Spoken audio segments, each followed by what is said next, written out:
नमस्कार दोस्तों, target point defence academy के डिजिटल प्लेटफॉर्म पर आप सभी का स्वागत है। जैसा कि आप लोगों को एक अच्छी न्यूज़ ये मिल रही है पहले कि आज से हम लोग एक स्पेशल क्लास जो आपके डेली लाइफ में जनरल साइंस रहता है उसको डिस्कस करेंगे।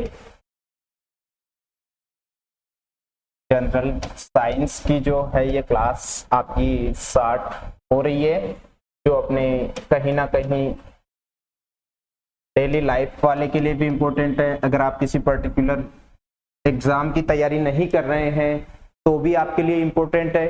साथ ही आप लोग अगर किसी पर्टिकुलर एग्जाम का प्रिपरेशन कर रहे हैं जिसमें जनरल साइंस या फिर फिजिक्स, केमिस्ट्री और बायो से रिगार्डिंग जो भी टॉपिक्स पूछे जाते हैं, तो इसमें हम तीनों चीजों को ही इंक्लूड करते हुए चलेंगे, जिसमें आपका फिजिक्स, केमिस्ट्री और बायो ऐसे कुछ इंटरेस्टिंग टॉपिक रहेंगे फिजिक्स के, कुछ डेली लाइफ से रिलेटेड आपकी केमिस्ट्री के रहेंगे और कुछ आपके टॉपिक्स बायो के रहेंगे। तीनों को ही हम लोग डिस्कस करेंगे। एक बड़ी मजेदार क्लास आप लोगों की डेली यहाँ पर रहने वाली है। वीडियो ज्यादा लंबा नहीं रहने वाला, लेकिन जो भी फैक्ट आपको बताया जाएगा वो कहीं ना कहीं आपको काफी हेल्पफुल रहेगा। साथ ही कौन सी एग्जाम के लिए भी ये पर्टिकुलर टॉपिक्स आपको काम आ सकते हैं। तो सबसे पहले हम लोग इसको टारगेट कर रहे हैं अपनी RUHS एंट्रेंस एग्जाम के लिए।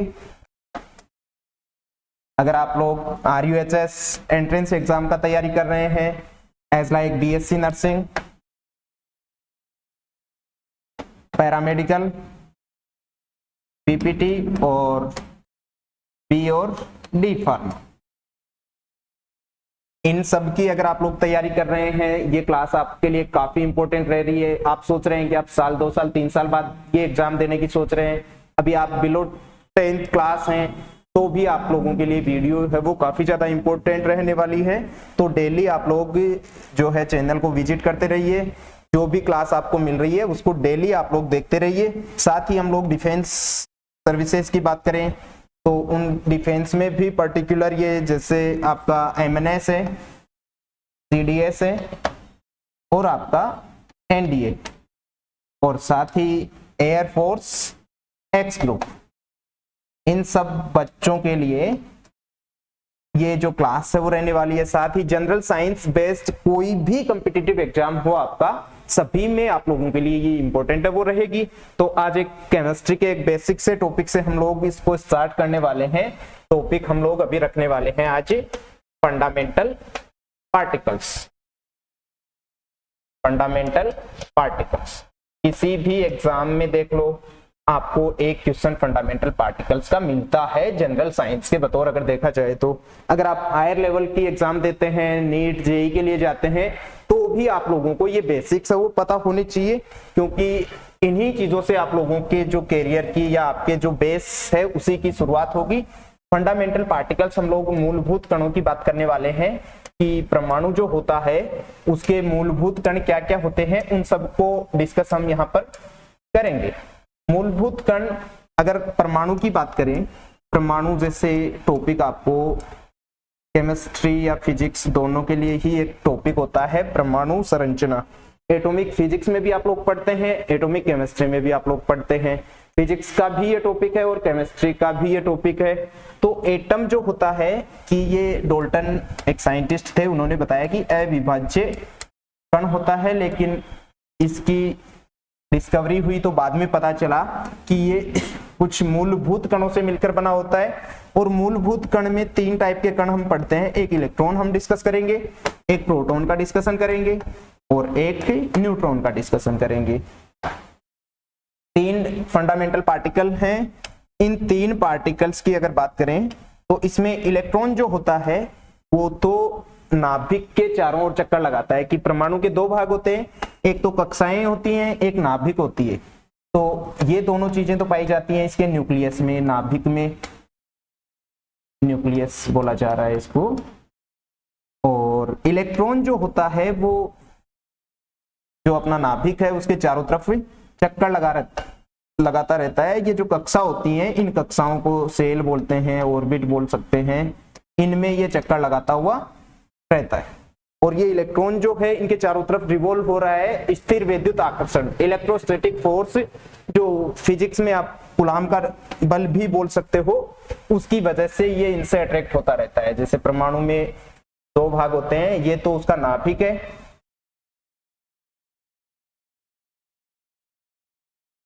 नाभिक, न्यूक्लियस इंग्लिश में इसको बोल रहे हैं। न्यूक्लियस में 2 कण पाए जाते हैं, एक होता है प्रोटॉन, एक होता है न्यूट्रॉन। प्रोटॉन और न्यूट्रॉन दोनों की बात अगर करी जाए तो जैसे आप बीएससी नर्सिंग का एग्जाम दे रहे हैं तो हाल फिलहाल में एक क्वेश्चन पूछा गया था कि इन दोनों को मिलाकर हम लोग बोलते हैं न्यूक्लियॉन्स। इन दोनों को मिलाकर बोला जाता है न्यूक्लियन। न्यूक्लियस में प्रेजेंट रहने वाले जो पार्टिकल्स हैं उन्हीं को हमने नाम दिया है न्यूक्लियन। एक क्वेश्चन यहां से पूछा गया है, जनरली नीट लेवल तक भी इस क्वेश्चन को पूछा जा सकता है कि न्यूक्लियॉन्स किसे कहा जाता है। तो प्रोटॉन और न्यूट्रॉन को कंबाइनली हम लोग जो बोल रहे हैं, एक साथ सम्मिलित रूप से, वो न्यूक्लियॉन्स कह रहे हैं। एक आपको ये ध्यान रखना था कि यहाँ पर प्रोटॉन और न्यूट्रॉन पाए जाते हैं। प्रोटॉन जो होते हैं, अभी हम लोग इनका डिस्कशन करेंगे कि प्रोटॉन पे पॉजिटिव चार्ज होता है और न्यूट्रॉन पे कोई चार्ज नहीं होता। तो ओवरऑल अगर बात करी जाए कि नाभिक पर आवेश कैसा होता है, तो नाभिक जो है, इस नाभिक पर आवेश की आप बात करेंगे, न्यूट्रॉन जो है उस पे कोई चार्ज नहीं है, प्रोटॉन पे पॉजिटिव चार्ज है, तो आप ये कह सकते हो कि नाभिक जो होता है वो धनावेशित होता है। नाभिक धनावेशित होता है। दूसरी चीज बात करें कि नाभिक की खोज किसने करी, तो एक साइंटिस्ट आप लोगों को बताया जाएगा। एक साइंटिस्ट थे अपने रदरफोर्ड, उन्होंने alpha particle scattering experiment, alpha कण प्रकीर्णन प्रयोग के द्वारा जो है वो नाभिक की खोज करी थी। तो नाभिक की खोज और प्रोटॉन की खोज का जो श्रेय है वो अपने रदरफोर्ड साहब को जाता है। इन्होंने ही इसकी खोज करी थी। खोजकर्ता की बात करेंगे तो रदरफोर्ड जो थे, इन्होंने न्यूक्लियस की जो है वो डिस्कवरी करी। नाभिक धनावेशित है और यहां पर बात करें कि कौन सा फोर्स इन पार्टिकल्स के बीच में लग रहा होता है, कि प्रोटॉन और साथ में न्यूट्रॉन। तो एक तो प्रोटॉन और प्रोटॉन के बीच में, प्रोटॉन और न्यूट्रॉन के बीच में, एक न्यूट्रॉन और न्यूट्रॉन के बीच में। ये देखिएगा, आप लोगों को पता है न्यूक्लियस में 2 पार्टिकल है न्यूट्रॉन, ये 2 प्रोटॉन है, एक प्रोटॉन और न्यूट्रॉन है। प्रोटॉन पॉजिटिवली चार्ज है, न्यूट्रॉन न्यूट्रल चार्ज है और प्रोटॉन पॉजिटिव चार्ज है। 3 अलग अलग केस में आपको इसलिए बता रहा हूं कि यहाँ पर मेरा जो क्वेश्चन है वो ये है कि ये जो प्रोटॉन और प्रोटॉन है ये एक दूसरे को प्रतिकर्षित करने चाहिए, इलेक्ट्रोस्टैटिक फोर्स यहाँ पर लगना चाहिए। लेकिन नाभिक के आकार की अगर हम बात करेंगे कि इसका जो आकार होता है वो 10⁻⁻15 मीटर ऑर्डर का होता है। फर्मी लेवल जिसको बोला जाता है, फर्मी स्तर का इसका आकार होता है। एक फर्मी का मतलब 10⁻⁻15 मीटर होता है कि इस रेंज में आपका कूलाम का बल काम नहीं करेगा। कूलाम का नियम जब आप लोग पढ़ते हैं पर्टिकुलर किसी भी कॉम्पिटिटिव एग्जाम के लिए या नीट के लिए, तो वहां पर कूलाम बल की जो विशेषताएं हम लोग बताते हैं, वहां पर एक पॉइंट बताया जाता है आपको कि जो कूलाम का बल है वो फर्मी ऑर्डर की जो डिस्टेंसेस है वहां पर वर्क नहीं करता, कि नाभिक के अंदर जो है काफी ज्यादा छोटा आकार है, इसलिए यहाँ पर जो बल है वो कूलाम का स्थिर विद्युत आकर्षण बल नहीं लगेगा। इसलिए इन पार्टिकल्स को बाइंड करने के लिए यहाँ पर एक स्पेशल फोर्स लगता रहता है जो पॉजिटिव को भी बाइंड कर सकता है। इतना ज्यादा स्ट्रॉन्ग एक फोर्स होता है जिसको हम नाम देते हैं नाभिकीय बल। ये जो नाभिकीय बल है इसके बारे में बताया जाता है कि ये दुनिया का सबसे स्ट्रॉन्गेस्ट फोर्स है, दुनिया का सबसे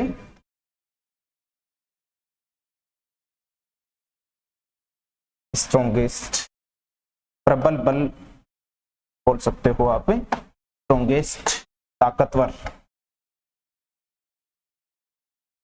बल होता है, स्ट्रॉन्गेस्ट फोर्स होता है। तो कई बार जनरली आपको जैसे बीपीटी और फार्मेसी जैसा एग्जाम दे रहे हैं वहां पर आपको क्वेश्चन पूछ लिया जाता है कि प्रोटॉन और प्रोटॉन को बाइंड करने वाला कौन सा फोर्स होता है। जनरली आपकी नजर जाती है कि यहाँ पर पॉजिटिव चार्ज है, और यहाँ पर भी पॉजिटिव चार्ज है, तो पॉजिटिव पॉजिटिव एक दूसरे को प्रतिकर्षित करते होंगे, लेकिन नाभिक में दोनों एक साथ पाए जाते हैं, तो वहां पर आप लोग जल्दबाजी में इस क्वेश्चन को गलत कर देते हैं।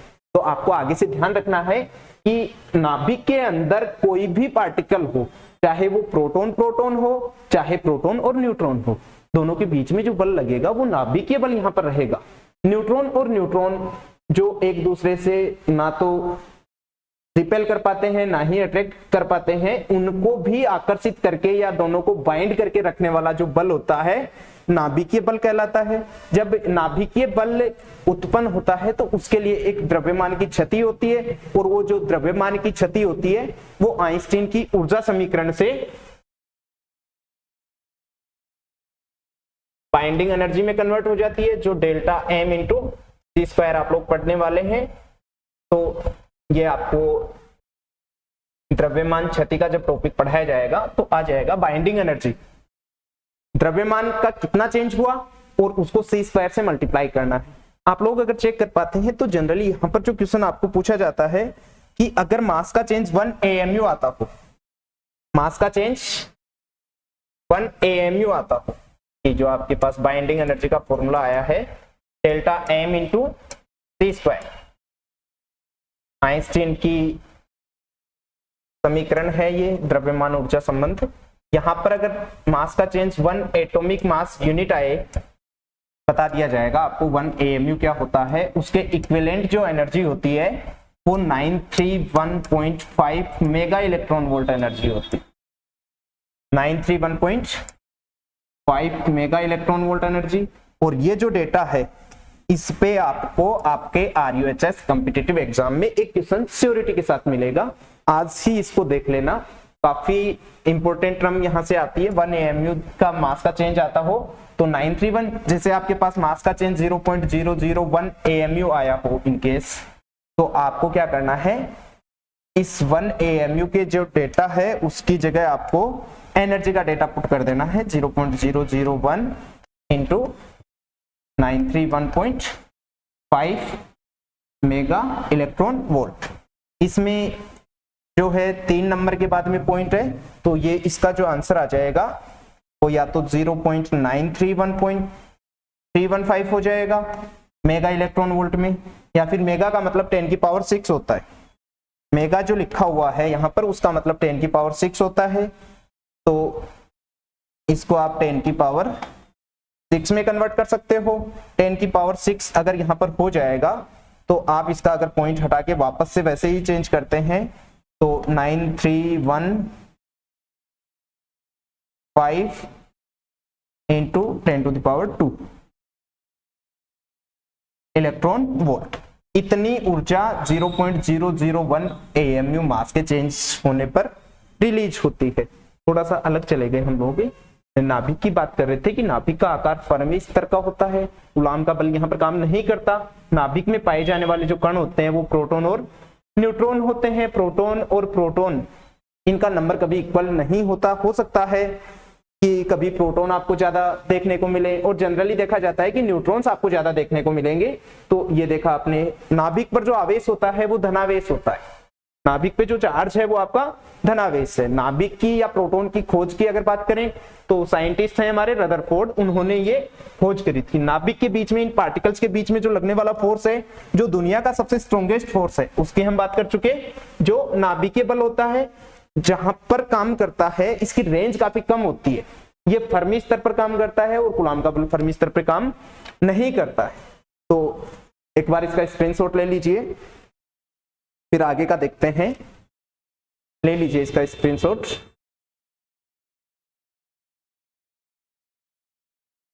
इसके बाद हम बात कर रहे हैं अभी कि जो इलेक्ट्रॉन है वो कैसे इसके चारों तरफ चक्कर लगा रहा होता है। तो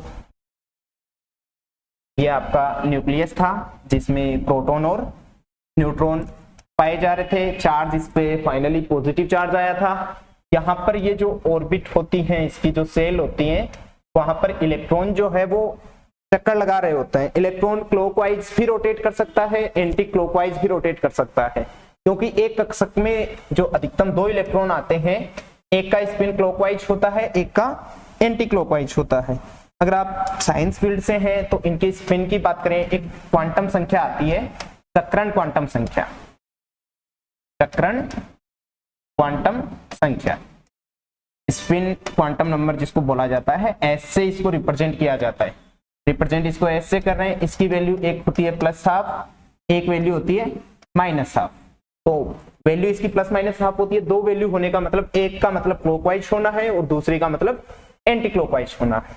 ये जो इलेक्ट्रॉन चक्कर लगा रहा है यहाँ पर, अगर इस इलेक्ट्रॉन के और थोड़ा सा बायोडेटा की बात करें तो इलेक्ट्रॉन जिस भी रेडियस के पाथ पे चक्कर लगा रहा है, आपको जनरली क्वेश्चन पूछा जाता है कि किसी भी एटम की nth ऑर्बिट की रेडियस फाइंड आउट करो। तो उसके लिए अभी मैं एक डायरेक्ट फॉर्मूला बता रहा हूं, हो सकता है नेक्स्ट क्लास में या फिर जो आपको 12th के जो वीडियोस हैं वहां पर ये जो डेटा देखने को मिल जाए कि इसका डेरिवेशन कैसे होता है। यहाँ पर मैं बता रहा हूं सिर्फ कि n² / z into 0.529 angstrom. Angstrom का मीन आप जानते हो कि एंगस्ट्रम का मतलब 10⁻⁻10 मीटर होता है। इसका मतलब पहला रिजल्ट आप देखो, ये इसमें n जो होता है वो नंबर ऑफ ऑर्बिट होता है। यहाँ पर n जो होता है वो कक्षा की संख्या होती है कि कौन से कक्षा की बात कर रहे हैं। z जो होता है वो परमाणु क्रमांक होता है। z का मतलब परमाणु क्रमांक। नेक्स्ट बता दिया जाएगा अभी आपको कि जो पीरियोडिक टेबल है आज की अपनी आधुनिक आवर्त सारणी, वो परमाणु क्रमांक के अकॉर्डिंग व्यवस्थित की गई है। एक क्वेश्चन आप यहां से देख सकते हो। कक्षा की जो संख्या होती है उसमें उतने ही उपकोष होते हैं, ये डेटा भी आपको ध्यान रखना है। जैसे हम बात करेंगे कि कहां पर S मिलेगा, कहां पर P मिलेगा, कहां पर D और कहां पर F मिलेगा, तो वो सब डिस्कशन भी हम लोग करेंगे। तो यहाँ पर परमाणु क्रमांक Z की बात हो गई किसी भी एटम के लिए। जैसे जनरली मैं हाइड्रोजन की बात करूं कि हाइड्रोजन की सेकेंड ऑर्बिट की रेडियस हमें फाइंड आउट करनी है, तो हम क्या करेंगे, इसमें n का वैल्यू पुट करेंगे कि दूसरी ऑर्बिट की फाइंड आउट कर रहे हैं तो n का वैल्यू 2 हो जाएगा। यहाँ पर 2 का स्क्वायर पुट कर देंगे। और हाइड्रोजन की बात कर रहे हैं तो उसके लिए z की वैल्यू 1 पुट कर देंगे और 0.529 से मल्टीप्लाई अगर कर देंगे तो आपके पास रेडियस आ जाएगी सेकेंड ऑर्बिट ऑफ हाइड्रोजन की। अब ये जो इलेक्ट्रॉन है ये चक्कर लगा रहा है तो इसका कोई ना कोई वेलोसिटी भी यहाँ पर रहेगा, जिसको वेलोसिटी की बजाय ऑर्बिटल स्पीड बोलना ज्यादा बेटर है। ऑर्बिटल स्पीड, कक्षीय चाल, क्योंकि हम अगर बात करें कि वेलोसिटी जो होती है वो एक सदिश राशि होती है, लेकिन यहाँ वाले पॉइंट के लिए पर्टिकुलर मैं इसको वेलोसिटी बोल सकता हूँ, वेग बोल सकता हूँ, कक्षीय वेग बोल सकता हूँ, लेकिन ओवरऑल जो हम रिजल्टेंट यहाँ पर फाइंड आउट कर रहे हैं तो वहां पर उसको कक्षीय चाल नाम देना ज्यादा बेस्ट रहेगा, क्योंकि चाल एक अदिश राशि होती है। ये इलेक्ट्रॉन चक्कर लगा रहा है r रेडियस के पाथ पे, तो यहाँ पर आप इसकी वेलोसिटी फाइंड आउट करेंगे तो वो आता है एक formula z/n into 2.186 into 10⁻⁶ metre per second. कि आप z का मतलब परमाणु क्रमांक रख दो किसी भी एटम का, n का मतलब वहां पर नंबर ऑफ ऑर्बिट पुट कर दो। किसी भी ऑर्बिट के किसी भी कक्षा में गतिशील इलेक्ट्रॉन का कक्षीय चाल आप लोग ऑर्बिटल वेलोसिटी, ऑर्बिटल स्पीड आप यहां से फाइंड आउट कर सकते हैं। पीछे वाला जो डेटा अभी आपने देखा था उस डेटा में एक चीज और नोटिस करो आप, क्योंकि एक क्वेश्चन यहां से और इस टाइप का पूछा जाता है कि इसकी अभी ऑर्डर की बात करी थी हमने, साइज के ऑर्डर की, तो यहाँ पर 10⁻⁻15 मीटर ऑर्डर का वैल्यू आया था कि जो परमाणु है उसके नाभिक का जो आकार होता है वो फर्मी स्तर का होता है। लेकिन परमाणु के आप कक्षा की बात करेंगे तो इसका जो वैल्यू आ रहा है उसमें एंगस्ट्रम आ रहा है, मीन 10⁻⁻10 मीटर आ रहा है। तो यहां पर आपको पता होना चाहिए कि एक डेटा 10⁻⁻15 मीटर है, दूसरा डेटा आपके पास 10⁻⁻10 मीटर है। इन दोनों डेटा को जब आप कंपेयर करते हैं तो आपको पूछा जाता है कि एक तो नाभिक का आकार, एक परमाणु का आकार, दोनों का अनुपात क्या होगा। क्वेश्चन आपको जो पूछा जाता है वो ये पूछा जाता है कि नाभिक का आकार और परमाणु का जो आकार है उनका रेशियो क्या होगा। परमाणु की कक्षा का जो आकार है, जनरली वो परमाणु लिख देता है क्वेश्चन में, साइज ऑफ न्यूक्लियस और size of atom, size of nucleus और साइज ऑफ एटम, इन दोनों की अगर यहां पर बात करें तो ये आपको पूछा जाता है कि इनका रेशियो क्या आएगा। तो यहां से आप रेशियो बता सकते हैं कि जो न्यूक्लियस का जो आकार होता है, नाभिक का जो आकार होता है वो 10⁻⁻15 मीटर,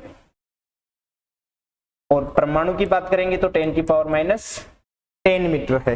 दोनों को जब आप चेक करेंगे 10⁻10 और 15 दोनों एक दूसरे को 10 कैंसिल आउट कर देंगे, ऊपर पावर जो है वो -5 बच जाएगी। तो इनका जो आकार का जो अनुपात आता है 10⁻⁻5 आता है। यहाँ पर इसकी कोई यूनिट नहीं होगी, रेशियो की कभी कोई यूनिट नहीं आती, तो वो यूनिटलेस और डायमेंशनलेस वैल्यूज हो जाती हैं ये। तो साइज ऑफ न्यूक्लियस, आप अगर बात करें कि न्यूक्लियस का जो आकार है, नाभिक का आकार,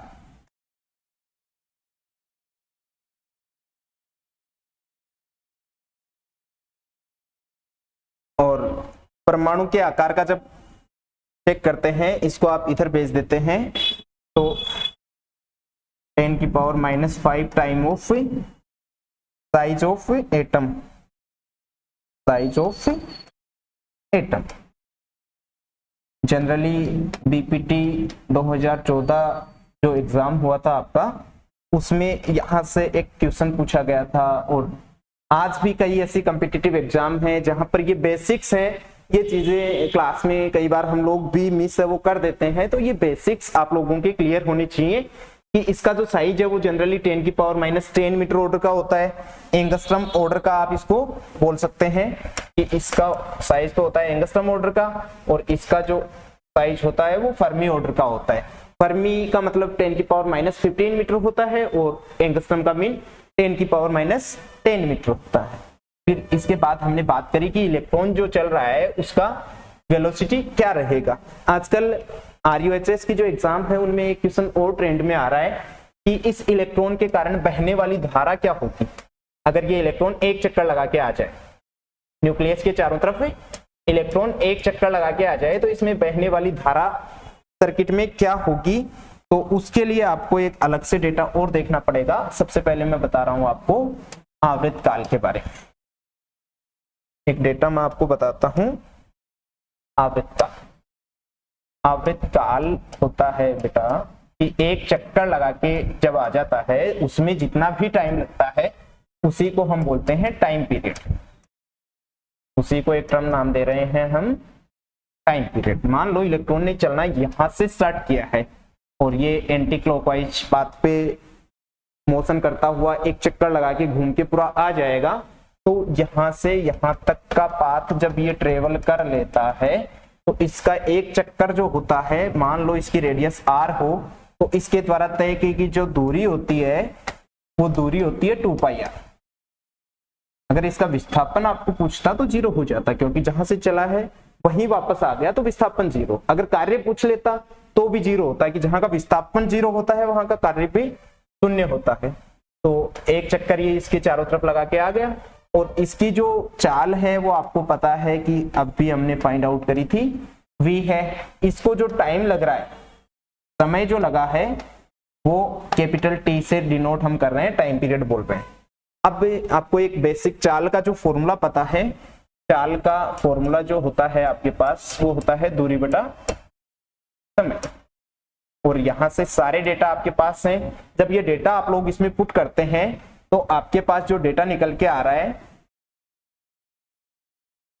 चाल v बराबर 2πr/t। तो यहां से t का फॉर्मूला अगर आप चेक कर पाएंगे तो वो होता है 2πr/v। तो ऐसे आपको या तो डायरेक्ट ये फॉर्मूला भी देखने को मिल जाता है, या फिर करंट की हम बात करेंगे तो करंट वाले फॉर्मूले के लिए भी ये इंपॉर्टेंट है। एक इसी का दूसरा भाई होता है जिसको हम फ्रीक्वेंसी बोलते हैं, वो आवृतकाल का व्युत्क्रमानुपाती होती है, या 1/आवर्तकाल को ही आवृत्ति कहा जाता है। आवृत्ति का जनरली जो मतलब निकलता है वो होता है 1 सेकंड में लगाए गए चक्करों की संख्या। 1 सेकंड में लगाए गए चक्करों की संख्या। अब इलेक्ट्रॉन जितने भी चक्कर लगाएगा 1 सेकंड में उसको हम इसकी आवृत्ति बोल रहे हैं। और आवृत्ति का जो सूत्र होता है आपके पास वो 1/आवृत्तकाल होता है। कई बार तो आप लोगों को अगर बेसिक से बेसिक क्वेश्चन देना चाहता है तो ये आवर्तकाल तो समय होता है और आपको पूछ लेता है कि इसकी इकाई क्या होगी, आवृत्ति की यूनिट है वो क्या होगी। तो यहां से देखेंगे तो आप 1/सेकंड या इसको आप सेकंड इनवर्स भी लिख सकते हो। पावर अगर ऊपर चली जाती है तो माइनस हो जाती है। या फिर इसकी दूसरी जो इकाई होती है वो होती है हर्ट्ज। एक साइंटिस्ट हर्ट्ज हैं जिन्होंने विद्युत चुंबकीय तरंगों के बारे में काफी कुछ जानकारियां हम लोगों को दी थी, इसलिए इसका जो नाम है यूनिट का वो उन्हीं के क्रेडिट में रखा जाता है। तो आप यहां से आवृत्ति और फॉर्मूला पूछे तो 1/आवर्तकाल। टाइम पीरियड का अभी आप लोग चेक करके आए हैं, t = आया है आपके पास 2πr/v। यहां से आपको क्या करना है कि इसको t की जगह पुट कर देना है, तो ये जो फॉर्मूला आपका बचेगा फ्रीक्वेंसी वो आ जाएगा आपके पास v/2πr। अब एक करंट के क्वेश्चन का डिस्कशन हम कर रहे थे तो उस क्वेश्चन की तरफ आपको लेके चलता हूं कि इलेक्ट्रॉन जब चक्कर इसके चारों तरफ लगा रहा है नाभिक के, तो पहला पॉइंट आपको ये ध्यान रखना है कि इलेक्ट्रॉन की जो दिशा होती है उसके विपरीत करंट का फ्लो होता है। इलेक्ट्रॉन की जो दिशा होती है उसके विपरीत यहां पर करंट का फ्लो होगा। पहला पॉइंट आपको ये याद रखना है। दूसरा पॉइंट आपने देखा है कि आई जो होता है, करंट जो होता है, धारा जो होती है वो आवेश प्रवाह की दर को बोला जाता है। आवेश प्रवाह की दर को यहाँ पर धारा कहते हैं। बिल्कुल बेसिक से समझते हुए चलो, सब कुछ समझ में आ जाएगा। आई का जो मतलब है वो Q/T है। Q की जगह आप इलेक्ट्रॉन लिख सकते हो क्योंकि चार्ज आपके पास इलेक्ट्रॉन है। टाइम की बात करें तो टाइम आपको एक टाइम पीरियड के इक्वल टाइम लगेगा एक चक्कर लगा के आने में। इसका मतलब I और T का जब फॉर्मूला आप लोग पुट कर देते हैं वो होता है आपका 2πr/v। इसका मतलब करंट का फॉर्मूला आएगा आपका EV/2πr। वेलोसिटी फाइंड आउट करने का अभी एक फॉर्मूला बताया था मैंने, v = z/n × 2.186 metre per second, 10⁶ metre per second. R का एक फॉर्मूला बताया था n²/z × 0.529 एंगस्ट्रॉम। यहां से आप लोग इसके बारे में जो है वो बता पाओगे। तो इलेक्ट्रॉन जो चक्कर लगा रहा है उसके बारे में देखो हमने क्या क्या चीजें जानी है। इलेक्ट्रॉन क्लॉकवाइज भी चक्कर लगा सकता है, एंटी क्लॉकवाइज भी चक्कर लगा सकता है। अभी बताऊंगा मैं आपको फंडामेंटल पार्टिकल्स अलग अलग क्या इसके चार्ज का डेटा होता है, क्या मास का डेटा होता है, या फिर आप एक पर्टिकुलर डिस्क्रिप्शन में मैं अभी लिंक दे दूंगा और आई बटन पे जो आपको लिंक शो कर रहा है वो वीडियो चेक कर लेना, वहां पर मैंने कंप्लीटली उनको समझा भी रखा है। तो वहां से भी आप लोग इसको चेक कर पाएंगे कि ये जो इलेक्ट्रॉन है इसकी रेडियस जो आएगी वो तो n²/z × 0.529 एंगस्ट्रॉम आएगी। वेलोसिटी की बात करेंगे तो z/n × 2.186 × 10⁶ मीटर पर सेकेंड आएगी। ये दोनों डेटा आपको याद रखने हैं। एग्जाम में आपको क्वेश्चन अगर RUHS बेस्ड या फिर MNS या CDS का भी देख रहे हैं तो यहाँ से क्वेश्चन पूछा जाएगा। CDS और MNS वाले बच्चे जो हैं, CDS के पर्टिकुलर जो बच्चे हैं अपने पास से, वो क्या है कि थोड़ा सा आर्ट वाले फील्ड से या कॉमर्स वाले फील्ड से भी होते हैं, वो भी CDS में आ सकते हैं।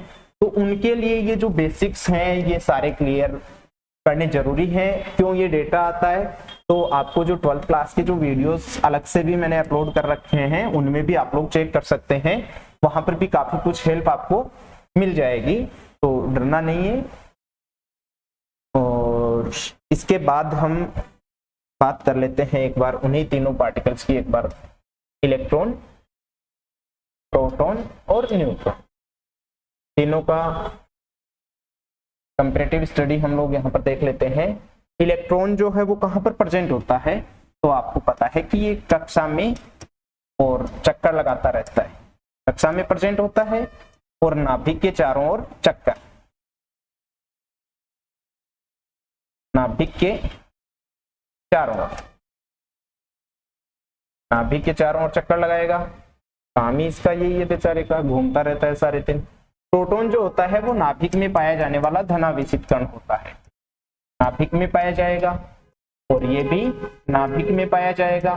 दोनों को मिलाकर हमने अभी एक नाम दिया था कि ये दोनों जब साथ साथ आ जाते हैं, इन दोनों को मिला के हम लोग न्यूक्लियॉन्स बोल रहे हैं, इनको न्यूक्लियॉन्स बोल रहे हैं। काफी अभी लेटेस्ट में पूछा गया क्वेश्चन भी है ये RUHS वालों के लिए।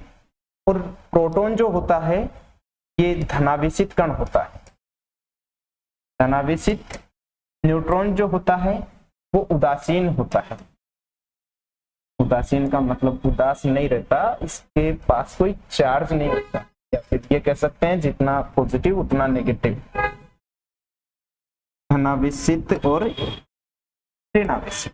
इलेक्ट्रॉन जो है आपका ऋणावेशित कण है। कहां पर पाया जाता है ये डेटा मैंने इनका आपको बताया।